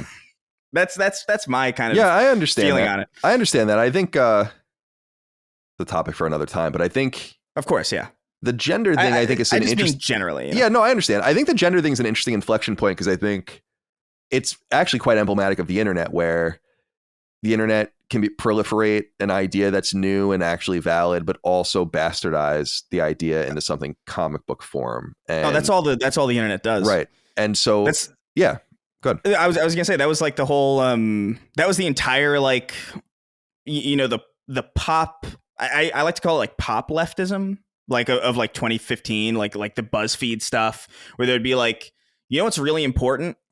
Manspreading. It's like, nah, bro. Like this is so fucking stupid, and it's all these like academic terms that like mean very very very very specific things that then get like filtered down through like the lens of like some random clickbait website that decides like, all right, that's the definition. Like the clickbait definition is now the one that seeps into the rest of the online discourse. It's like systemic, like it was that racism equals prejudice plus power thing, where it's like that's only true as far as like a system goes, like because like that's the definition of systemic racism. But then you had people being like, well, black people can't be racist then, and it's like, well, no, that's insane. Like they can still be interpersonally that's not. These are different things that everybody's conflating because BuzzFeed did a video about it, and now everybody feels like they're really educated. Right. And it is there is a bastardization pipeline of information and concepts that like I think in and of themselves are not really all that problematic or controversial. I think if you really sat people down and really explained to them like what these different things mean, I feel like everybody would actually unanimously agree and understand that there's like a difference between these things. But like it's the way that these things get like packaged and sold and like twisted and fucked up and pushed out in both a way for people to adopt with passion and ridicule because nobody under fucking stands it. Well, don't you think? See, I actually think an interesting point here that we're getting like more like touching every third rail. So let's talk about abortion. That's fun. And so to me, this is a really fascinating sociological topic because on one hand, you have people. I was actually just listening to an interview with Mike Pence, who's I think is just a fucking weird dude, personally, just a really weird guy. He's very. I hate the way he interviews. I hate the way he talks. He's just so over prepared and swarmy. But so he has no prayer anyway. But he's like, I'm listening to him being interviewed. Is he like, running? well, yeah, he's running for president. And oh my god! And I'm listening to him, and he's like, and they're asking him, so like, he just keeps saying like, I'm pro-life, I'm pro-life, and I'm like, all right, that's great. So the woman's asking him like, so what about exceptions for endoptic pregnancy and ectopic all pregnancy. I think I'm using the right term, probably not. And he was like, well, he just keeps reiterating I'm pro-life, and I'm like, you are so stubborn that you won't even say with authority that there would be a cutout in your pro-life bill for people that are going to have kids that will not be able to survive. Like that's how dogmatic you are. Right. And then on the other side, I listened to an interview where like they refuse to say they're against third trimester abortions, which is fucking heinous, by the way. Yeah. And I'm pro-choice, and I'm willing to say like, if you're aborting your kid in the 6th or 7th month, you have there's something fucking wrong with you. And of course, if you're doing it to save the life of the mother, that's different. We just saw a case though, where a woman had like an illegal abortion, burned the fetus, tried to like dispose of it. I'm like, that's fucked up. I mean, so like the point is that like the orthodoxy and the dogma says like, it's all or nothing. You're pro-life or you're pro-choice up to the fucking the woman pushing the baby out. I remember listening to an interview where like they had this guy saying like, he was unable to say if a minute before the kid was born, if you could abort it. Like he was just not willing to say, like some Democratic congressman. I'm like, that's fucking insane. It's just as insane as Mike Pence saying that crazy. Like, and that's the point. It's like, there's no common sense anymore. So I think that the trans issues and these other third rail issues have the similar problem. Yeah. Where it's like, I'm sorry, go ahead. No, I was just gonna say, like, I just wish people would just understand the nuance of just how these things work in general. Like, because I think people think too much as in like not necessarily a legal framework, but almost like in a loophole framework where it's like, oh well, you have to allow abortion up to the last minute because that's what allows, if a problem arises in like the final month or whatever, that could potentially kill the mother, or like, you know, there's some, if that's like a problem, that needs to be on the paper so that way that can happen and she won't be like in some crazy amount of trouble for it. And like, that's, I understand that to some degree, but like at the same time, it's like, it's not hard to say that, you know, what are you going to learn in the final minute that you didn't know? Well, before? but that's like, the whole point. insane. It's like, right. Yeah. Like, to me, it's so obvious to say, I've said this since the very beginning, is like, you got to give people a way out. Mistakes happen. Yeah. You know, conception is not like the human life yet, in my opinion. It's on its way. Once the baby is, you know, is viable outside of the womb, then it's kind of over, you know, in my opinion. And like, yeah, God, like that seems that just seems fucking reasonable, you know? That seems reasonable to me too. But people can't say it. They just won't say it because it's not dogmatic enough. It's not dogmatic enough. Yeah. It's weird. I think there should be there, like I said, like there should be protections for like if problems arise like way later, like I'm sorry, like if I'm married to somebody and like, you know, they're having a baby and like in the last like month or two, I find out that like, oh, there's like this baby's gonna kill your wife. You know what I mean? Like, or like there's some big problem. It's like that baby's going. Yeah, no, of course. I think I think the deference should always just legally be towards the mother, you know, like in those situations. But people just, it's the same, dude. It's happening with immigration. It's happening with the trans issue. It's happening with all these things where it's like, I'm fucking totally against immigration, or I'm like, I don't give a shit. Just flood across the board. And I'm like, that's what do you guys, come on. Like, it's really weird. It's very strange, but this is the internet. Yeah. The internet, see, polarization has existed in major ways in the United States. We fought a literal civil war in the 1860s.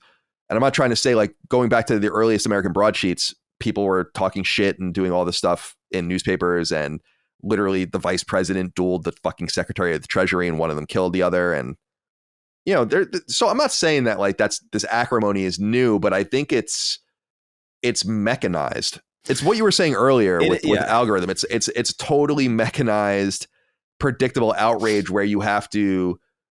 I see it. I'm so happy that I'm unencumbered from like partisan politics. I really am, because it's like it's really nice, because I see people like squeezing themselves into positions to not insult Donald Trump or to like take the side of Joe Biden and pretend that he's capable of anything and do it. And I'm like, man, wouldn't it be nice if you could just talk and be normal, you know, say what you really thought?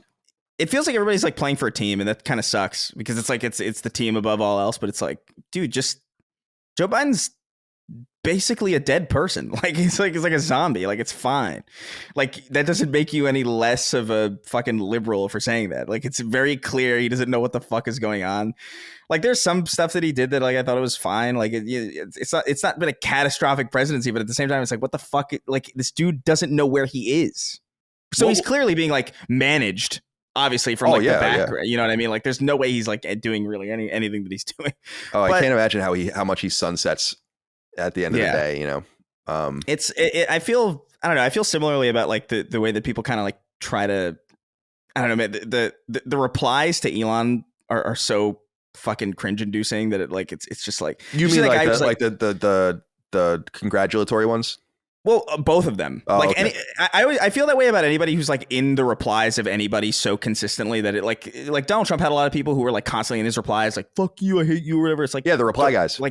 Stay, like go outside, like please, like stay off this. But then there are people who are like, I saw this one tweet from like responding to Elon Musk or something. He was talking about like, oh, I'm having wine, and he's like, I remember when I gave you wine and you had such a good, you were so happy. I felt so great about myself that it made you so happy. And I'm like, bro, what the fuck, dude? That's so sycophantic and weird. Like, and I feel so detached from a lot of it, and it confuses me. But like, what's something that I noticed, and I know we're going all over the place, but I guess that's the point of this episode. But when I was home. And you know, I was kind of, my parents are like fairly detached. They're like more my dad's conservative. My mom's like very, very, very, very progressive. It's a very interesting dynamic. But like my extended family is like a lot older, and I found that they were a lot more kind of not clued in, because that implies like kind of like a positive context, but they were a little bit more hyper focused on a lot of like the culture war stuff or like a lot of like internet stuff. Whereas like when I was in the bar with like people my age,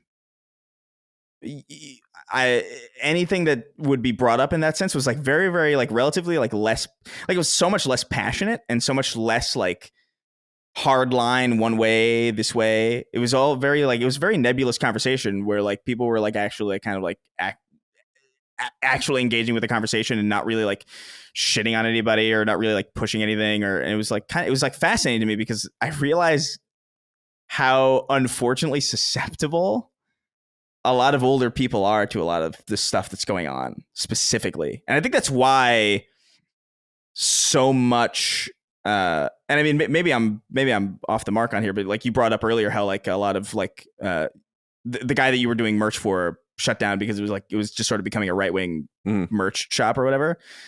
And it's like, I see it, man. Like they are so passionate and upset that they will buy. And because they view as like, oh, if I buy this thing, I'm supporting the fight in some way. People my age don't give a shit about that. Like we're not going to buy like a Biden shirt, right?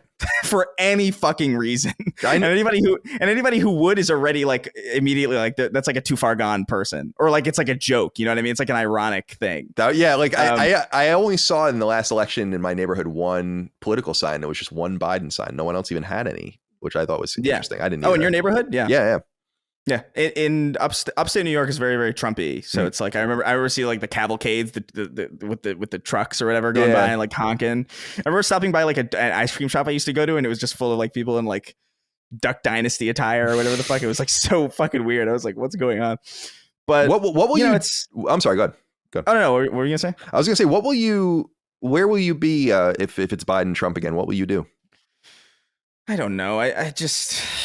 I'm really, really dispassionate by both of these people. Like I would much rather prefer literally anybody else. Yeah. On either side. Like honestly, like I feel like either side any other decision from either side, I feel like would be probably a step up. I think DeSantis is a little cringe, and the left doesn't really have anybody that I would consider really. I think Robert Kennedy is kind of interesting, but like he doesn't really have a chance. His voice is so like, I know you're not allowed to say that. It's unfortunate. I know you're not allowed to say that, but like that matters. Like that was like a big that was a big thing with like Kennedy and oh my god, what's his name? Oh my god, I feel like an idiot. What the fuck? The radio, the famous 1960, Kennedy and Nixon. Yeah. How the fuck did I forget Nixon? That's insane. But like that's a big factor, man. And like I can't make it through anything that he says, like personally. Like I know that's probably like really stupid and probably like really like annoying to a lot of people, but like I straight up can't do it. And I bet like millions of people probably feel somewhat similarly. That's mega relevant. I would say. Yeah. But yeah, I don't know. I feel like we had a really solid shot with certain people, and I know we're getting a little bit political here. But I asked you. I don't care. I mean, no. I mean for the audience, like I just hope it's not like annoying. But like, you know, when I was younger, the only people that I've ever liked on either side of the political spectrum, like politically speaking, as far as like presidential candidates went, was on the right. I really liked Ron Paul, and on the left, I really liked Bernie Sanders because they struck me as genuine people at the very least. You know, there's some stuff that like I feel obviously Ron Paul on the gold standard was like a little silly to me, and you know, Bernie Sanders like had like this kind of there was like a lack of fight in him when he got to certain places, and that bothered me. But they at the very least seemed like people that I wouldn't feel uncomfortable having them at like some at the helm in some way, and I felt like somewhat I don't know, ingratiated towards them. And maybe that's unwise. Maybe that in the first place is really kind of silly because, you know, they're politicians and politicians do what politicians do. But I have, until I see another candidate that feels like that to me, I'm probably not going to be all that interested in either player really. Because I'm drawn towards genuine people, and there's really just not a lot of them. It's like a really underpopulated group in that entire system. So, I mean, I don't know. We'll see how this fucking goes. but I'm sure it's going to be unbearable as always. Yeah, it will be. I mean, that's what I'm very curious to see how it goes too. Ron Paul was my guy as well in 2008, and probably the only political like presidential candidate that I ever supported to the point of evangelism. I really loved him. Close to it. Yeah. Like he was great. And yeah, I liked like a lot of the stuff that he would say. Like when he was talking about like, yeah, I like when he was on the debates. I can't remember what year it was. It might've been 2012, but it was like he was talking about like, so you would legalize cocaine and heroin. It's like, yeah. I was like, this is odd. And it's so funny because he looks like this old ass, like skinny Winnie the Pooh type motherfucker. And he's just like, he's talking about legalizing heroin. Yeah. He was so funny. He was very influential on me. Like, it's funny when he was the guy that kind of made me anti-war, you know? Oh yeah. And, yeah, I really, really appreciated his candidacy. Will you vote for the third party? I don't know. I think ultimately what I'll end up doing is my philosophy on elections has shifted in some way. Because I do, unfortunately, just like a third party vote is the same as kind of just not voting. So like, why even bother really going through the effort? So I think I'll probably look at what each person is planning to do and just sort of voting for what I consider to be like the lesser harm. Because that's really the only like it sucks that that's kind of like the choice that we have ultimately. But like, I don't know if I'm even impassioned enough to go to the voting booth in the first place, and we'll see if that's the case. But I don't know. It's we talked about this on a Constellation thing I think recently or something, right? Yeah, there was a where like I'm just so unenthused by the entire thing. Yeah, Yeah, I'm donning the third party suicide vest if it's Biden, Trump. Like, it's time. And I'm going to encourage as many people as possible, not on our shows, but just in my life, because I don't want to get political on our shows necessarily. And I'm certainly not going to endorse anyone on our shows. But if they deign put these two fucking people in front of us again and make us choose between these two people, suicide vest in the system is the only way to fix it. And I really hope people realize that. And I'm not saying a third party can win. What I'm saying is a third party can fuck this shit up, you know, and force them to realize that they either need to adapt and change or we create new parties.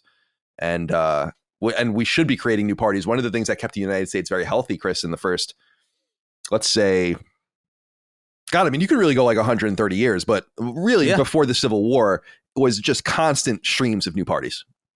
Oh yeah, 100%. And the Democrats came about in the post 1812 and the prelude to the Civil War. The Republican Party came back, and then they just ping pong back and forth at each other, like we talked about on that show. And I've said before, and I mean it. If you put a gun to my head, like an absolute gun to my head, and said you have to vote for Biden or you have to vote for Trump, I think I would vote for Trump, because I just think that like one of them simply isn't there.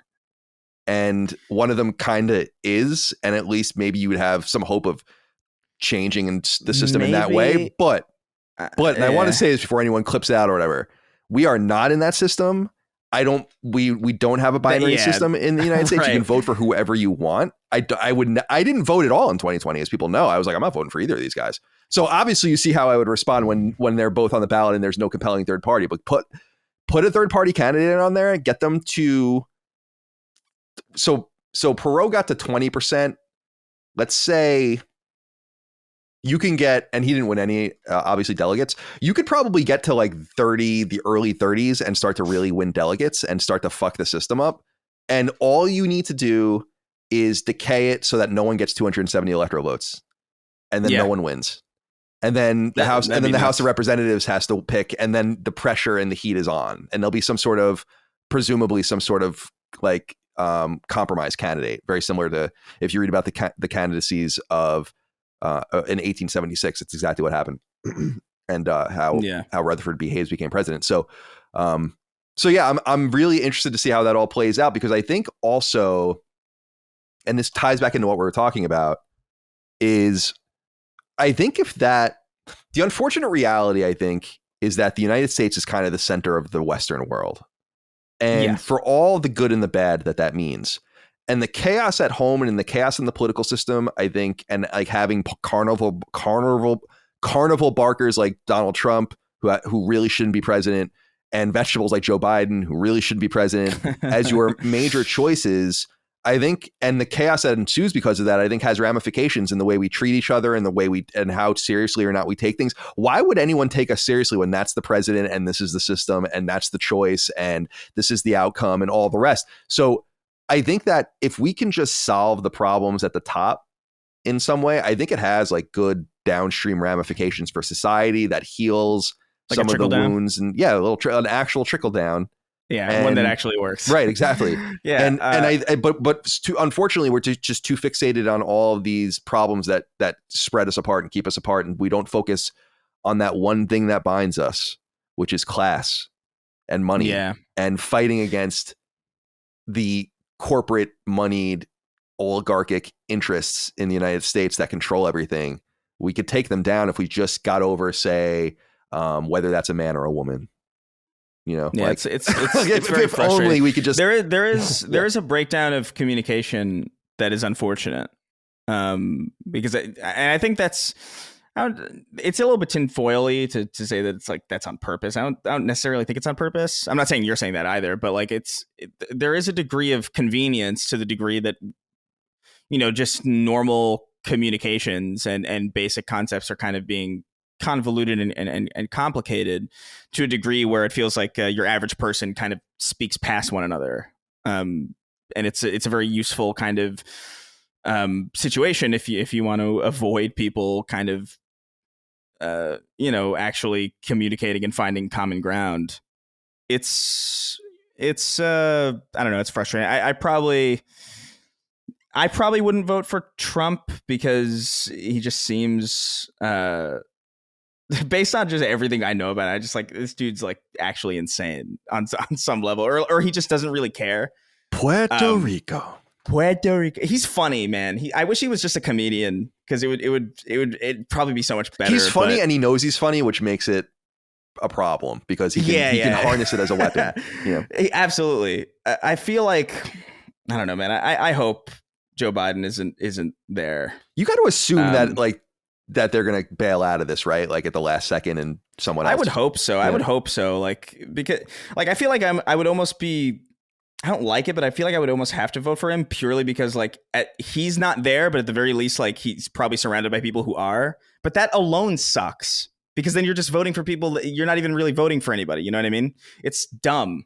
It's I hate the way that everything's set up. I would love it if Bernie ran third party, like that would be easy for me. Yeah, it's too bad that they're too loyal to the party. You know? They are too loyal to the party. It's a shame. He I think actually could have the biggest impact on a third party election. Like if he was like, I'm running third party, fuck you. And everybody be like, he's old. It's like, so what? Joe Biden's old and he's not even cognizant. Yeah, Bernie Sanders has definitely got now that it's over, now that line has been hurdled where like you don't even have to be like a a cognizant human being to be president. Like now age doesn't even, like now that's not even a factor to me. Like whatever. Like, yeah, I thought Bernie was too old before, but like, all right, fine. Throw him in there. Anybody else? Yep. In fact, you know what? You know what you should do? You should get somebody in there who doesn't even want the job. That would be way, way better. You should get somebody in there who like really does not want to be president. What do they call that? Like draft. Oh yeah, when it's like drafting a candidate. You draft a. Can you imagine if you if you had a presidential draft where you just drafted some fucking guy or some because theoretically person? You could vote for whoever. Like if you had an organized vote and someone won, they would win. Like whether they wanted it or not. Now they could say like I don't want it and not do it, but they would win. Yeah. They were the winner. So you don't have to buy in. So like once that happened and then you won, then I guess the idea would be like it's a game of chicken where it's like, all right, you won. We believe in you. Are you really not gonna? Would you do that? If so many people wrote in Colin Moriarty for president that you ended up winning, would you do it? Yes, I would. I would definitely want to be president if I could do it where I didn't have to run, because running for president is so catastrophic for people that I would never, ever, ever, ever want to do that to myself. But But yeah, I think I would do an interesting James Polk like thing. James Polk was a president who had a 1-term pledge, and he pledged not to run again. So like he just basically was like, I'm going to do whatever the fuck I want, and then I'm out of here. And That's I would funny. do, and I would do this. I would do the same thing. Like it's like, all right, you elected me. I'm not going to be beholden to the electors again. I'm going to, because I think that's what it would require, is someone with like enough gumption to say like, I don't give a fuck about this office.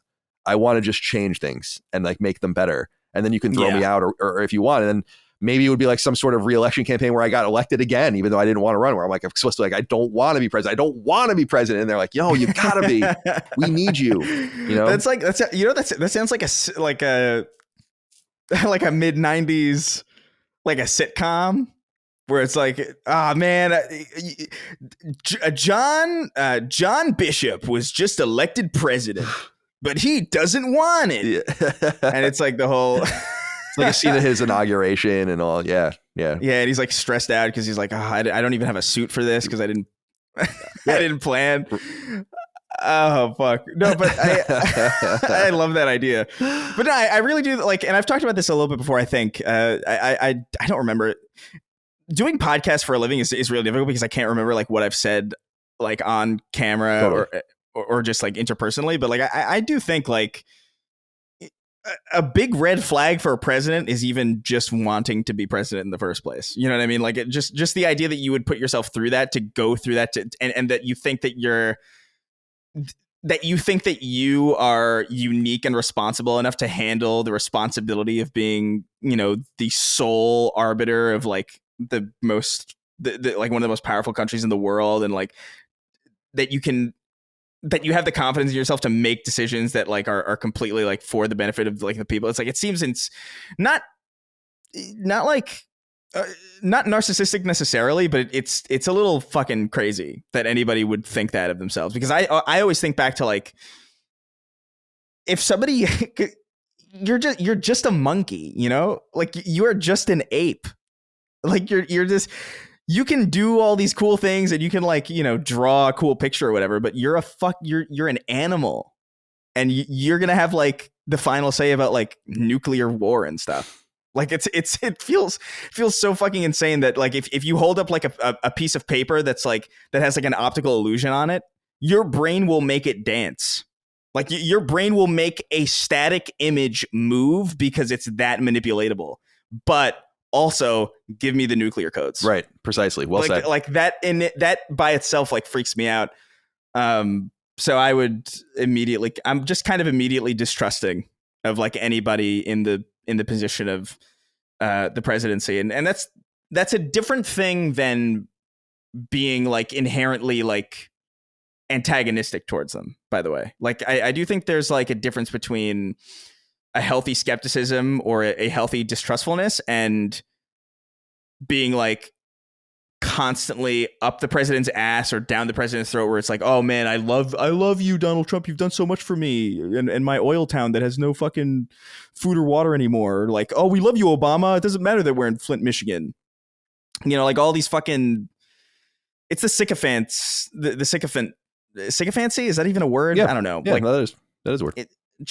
That aspect of it bothers me, because I think you should have almost like a bullying relationship with the president to some degree, where it's like he's like, you hired him, like he is your servant, he's supposed to serve you, and so I don't know, licking his boots just feels fucking weird. Like regardless of the context, like if Bernie Sanders was the president, I'd be bullying him constantly, you know. And I think that's your responsibility as like a citizen, quite frankly, is to make sure these people do what they fucking say they're going to do. But you know, I don't know. It's an interesting we're at an interesting inflection point, I think, with this, with like just disorder generally speaking, and just people's there's just some weird energy. Yeah, seems to pop off every so often in the United States for some reason or another, and in the world certainly. But I don't know. It's hard to tell in all of these situations if you're just being myopic through the lens of modernity, or if you are seeing things that's truly historic. You know, that is true. Yeah. Like, did people? Yeah. No, I was gonna say, like, this might not even be a footnote. Right. Exactly. But it could be the exact opposite as well. Like, it's so right. It's interesting. Only hindsight will really tell. But that was fun. Yeah. That was a fun tangent. I think I'll call the show this episode Tangents. It'll be good. Yeah. Well, Chris, it was good to catch up with you for a couple hours. Glad you're doing well out there in California. And we'll obviously see you on the regular show. You were invited to Final Fantasy 16, but you won't be done in time. I've got too much going on. Yeah, I understand. But we'll see you back on Sacred and on Constellation as well. Thanks for taking the time. Thank you all out there for your love, kindness, and support of all things Sacred Symbols. Last Stand, you know the drill. Oh, new merch, laststandmedia.store if you haven't checked it out yet. We'll see you next time for more. Until then, goodbye. Take care, guys. Sacred Symbols, a PlayStation podcast, is a product and trademark of Last Stand Media and Colin's Last Stand LLC, and is proudly recorded in the USA. The show is conceived by, is written by, and is directed by me, Colin Moriarty. My co-hosts are Chris Raygun Maldonado and Dustin Furman. The show is produced by executive producer Dustin Furman. It's edited by associate producer Ben Smith. All of Last Stand's theme music is by my best friend, Ramon Narvaez. As you know, all of Last Stand shows, including Sacred Symbols, are fan-funded on Patreon at patreon.com/laststandmedia. The following names are at the producer level on Patreon, our highest tier, and we're grateful for your thoughtful and kind contributions to our independent endeavor. Thank you.